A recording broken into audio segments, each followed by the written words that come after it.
I think that's very fair. I think you make a great point. The Fed is in a very difficult position. It needs to maintain credibility as a central bank. When it says that rates are going higher, it needs to follow through. But at the same time, as you quite rightly pointed out, central banks cannot move in isolation. So I think the challenges in Europe are still there. They probably haven't improved as what many had hoped, particularly in this very short period of time that we're now in 2016. I think the growth has been lackluster, and all the indicators are pointing to the fact that it might not be as immediate as what was thought. Remember also in Asia that we have pains, growth pains. The Japanese money printing exercise is still yet to produce any hard results. There's vulnerabilities in China, and I think the Fed is in a very difficult position. It has to maintain credibility, but it can't move in isolation. So I think the one key tool the Fed has up its sleeve is time, and I think it will try to use that as much as possible.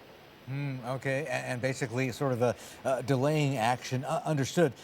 Peter, one thing that struck a lot of people post the Brussels attacks is, of course, how resilient markets have been. Came off lows.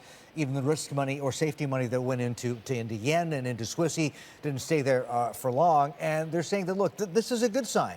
Whether it's, terrorism fatigue or, sort of an international form of patriotic buying, I don't know. Or is it more, I'm curious, markets waiting for a political response from Europe, whether borders start coming up or closing, et cetera? Because, we're talking about an $18 trillion economy here, and this is important. It will have impact on economies and markets.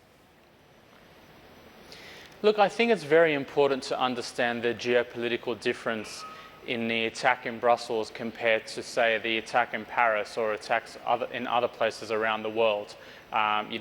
Comparing it to 9/11, the impact of that and the geopolitical impact of that and the military impact on that, and then the consequences on the stock market and equities prices, very different to the situation that we've had overnight.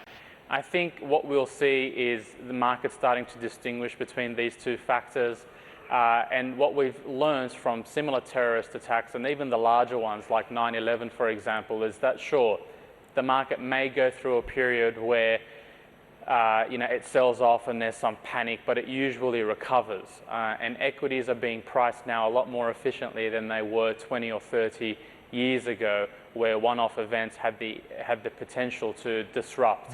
The market is a lot more fluid now. There's a lot more liquidity, and events like this, as devastating as they are from a humanitarian perspective, I think are more likely than not to be brushed off and dismissed. And the liquidity to the financial system is perhaps the one key factor that many traders are watching.